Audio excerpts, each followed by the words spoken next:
Hi everybody. Okay, so here is a kind of a short little mini unit that I like to do like after we've done the nervous system because this is probably your most important sense, which of course is what your nervous system for is to help you sense things. And so your eye. And so we're going to go through kind of little mini unit on that, like I think I've already said, and we'll dissect a cow eye at the end of this. And anyway, I just think it's kind of a cool little piece to keep in here. And yeah, anyway, it's cool. Okay, so here we go. The eye. In the humans, an eye is slightly smaller than a ping pong ball. And so you see a very small part, of course, of the eye. You have much more of it back, kind of embedded back in your head. But it is still, not huge compared to some animals, but definitely a pretty big part of your skull area. Okay, and it, in spite of its size, it has the ability to focus on a hair or a very small thing from a few inches away to very large objects several miles away. Now, of course, that ability to focus kind of depends on your eyes.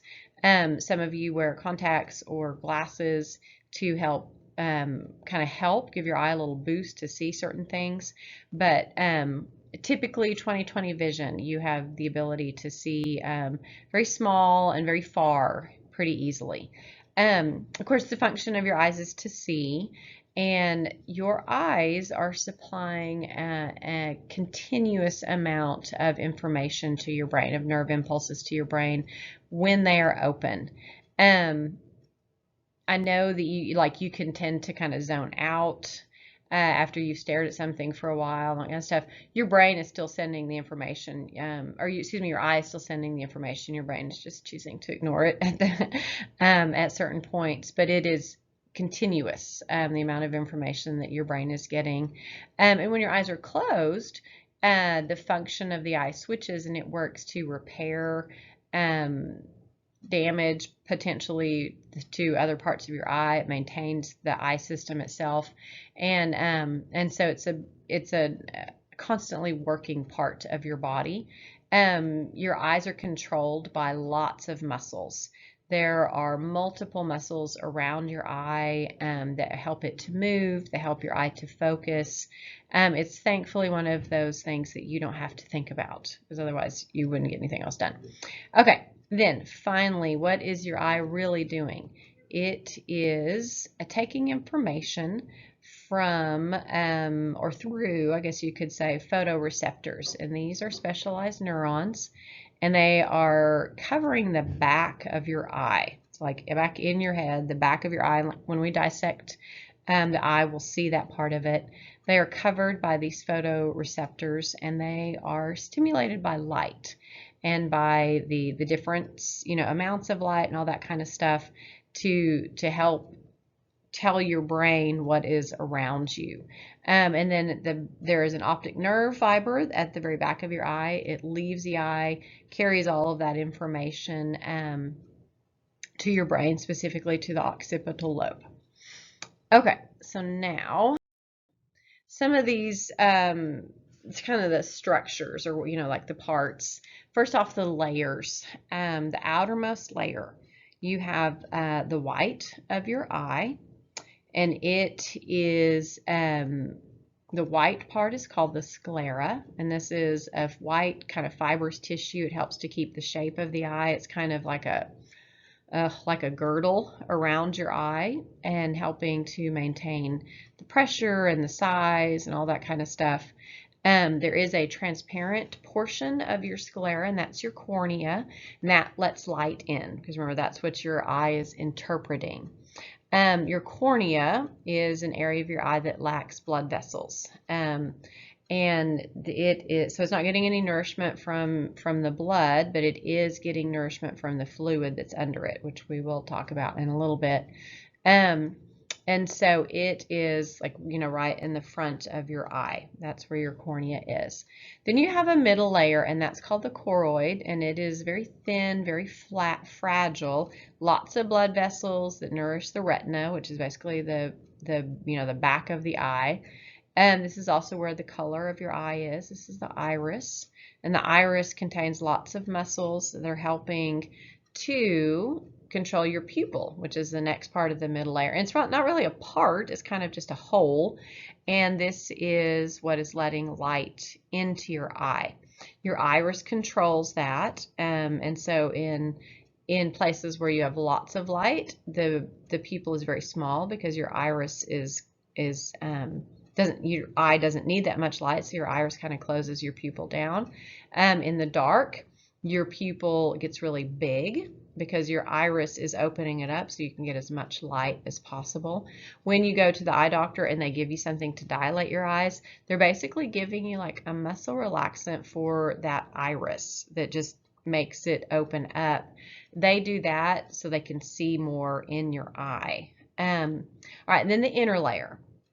The inner layer, the back of the eye, is called the retina, and this is where all the photoreceptors are, their fibers. The front is called the lens, and this is kind of a biconvex shape, so that's what that little kind of blue little shape there is.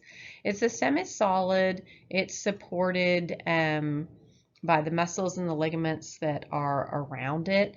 Those help you to change the shape of the lens and help you to focus on different objects. So this is why, like when you look at something really small, or something you can't see very well, like you squint, you're trying to use the bigger muscles around your eye to change the shape of that lens.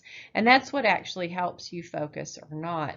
People who do need corrective lenses, that's just a second thing to help you focus or see things that you can't see very well.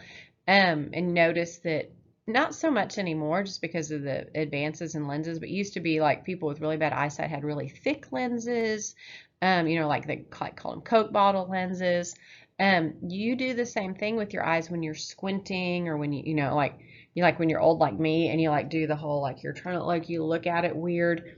You're trying to help your lens, and that's where you kind of have that deficit. Your lens, you can't control the shape of it very well, and that's why you need glasses, or why you can't see as well as some people. Okay, so now the cavities. You have two cavities in your eye, and they're all either in front of or behind the lens. So first off, you have the anterior cavity. So this is the one in front of your lens. So this is between the lens and then the cornea. And it is filled with what is called, the aqueous humor. It's very watery liquid. It's transparent. This is what is nourishing, this fluid is what is nourishing the cornea. And so this helps to keep your cornea nice and healthy. On the outside of the cornea, that's where your tears naturally help to keep it moist and flexible. But from the back is where your cornea really gets nourished. And then behind the lens is the posterior cavity, and it is filled with what is called the vitreous humor. And this is a much thicker liquid. It's clear again. When we dissect the eyes, we won't really see much of the aqueous humor. Just the preservation process, you kind of lose that, but the vitreous humor is there, and it is very gel-like. And so this is what helps. This is what they're kind of measuring, like when when you go to the eye doctor and they look at the pressure in your eye and all that kind of stuff. That is kind of determined by the amount of vitreous humor that's back there. Okay, vision. Vision is controlled by your photoreceptors. You have rods and cones. The majority of our photoreceptors are rods, and so they work mainly with just basically the amount of light. So they are very sensitive to any amount of light, low intensity lights. They help you to see kind of the outline of things, but also the contrast between a light color thing and a dark colored thing. These are what help discern movement. Animals, for example, animals that are predators, or that typically have very good eyesight, like a bird, for example, have way more rods than we do, and that's why they're so good at discerning the smallest of movements. And then we also have cones, and cones help us to determine the color. And so they both work basically by being reactive to these. They have light sensitive pigments that start to decompose with light exposure, and that decomposition reaction is a chemical reaction that starts like the nerve impulse being carried through through the optic nerve and back to your brain. And so it's just like the nerve that we talked about with the axons and the dendrites and the synapses and all that kind of stuff. But this is the chemical reaction that starts all of that information getting to your brain. So it kind of goes to show you how quickly these reactions are happening, because you see so much all the time, and your eyes are constantly going through this reaction so that your brain knows what is in front of it. People who are colorblind tend to lack certain cones for different colors, or for all colors, excuse me, it kind of depends. Doesn't really affect their vision so much. It just affects their ability to see certain hues or certain shades of color. Sometimes people who are colorblind can see color kind of, but it's just not as distinctive as it is to the rest of us. Okay, so, and that was kind of it. But here's a big, huge picture of an eye. And so this, let's see, this first, look at just the eye itself over here. And so this is kind of pointing out those big parts. So the white, of course, is the sclera. And so this is where, like when your eyes are bloodshot, this is the area that is kind of reacting. That's basically just a little bit of inflammation in your eye to, kind of to whatever the situation is. If your eyes are bloodshot and you're tired, or you're, that kind of thing, it again is just probably because your eyes have been open too long, and they're kind of dry. And that's it's kind of your eye's reaction to it. So the blue of this eye is the iris. And so that is actually one layer down. What you can't really see in that front picture is the cornea, but right on top of that blue, and then the pupil, the black part, is still an outer layer as part of the sclera, but it's transparent, and that's the cornea. But anyway, and then the iris and the pupil are right underneath it. Now the side view, or kind of the cross section of the eye, actually, what does it say? Viewed from above, so we're looking down on the eye. But so you can see the sclera still is this kind of white part. And it actually goes all the way around the eye. Everything that's white, and now I'm kind of drawing in that purple line, all of that is sclera. And then right in front is the cornea there. So that's where it's transparent. And then you can see the iris. You can't really see the pupil. They kind of try to draw it in there as kind of this little area right here is like a hole. All right, and then kind of going backwards, you have a lens, and notice how thick it looks, and it is quite thick. And when we dissect our eye at the end of the week, that's always interesting to me, the shape of it when you see it. So anyway, it's pretty thick, and again, you can't really see it necessarily, but as we go in, here's that first chamber, is the anterior chamber, and it has the aqueous humor, so it is nourishing the cornea from underneath. And then the next chamber back behind the lens now is the the posterior chamber, and it is filled with the vitreous humor, and so obviously a much bigger chamber. And so lots of fluid. You see, some of those blood vessels. But then back here, so this part, I don't know that they have it. Oh, well, they have it yellow here. Here's the retina, is the inner layer, and the choroid is the middle layer, which is where all the blood vessels are. But that retina is what is covered with all of the photoreceptors, and it is what is actually doing the work of the nerve system, is what's taking in these impulses.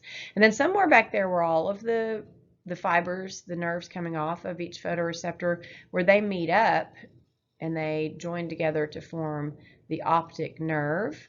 That is your blind spot. So you have a spot back there where you can't see anything because it's kind of where everything is meeting up.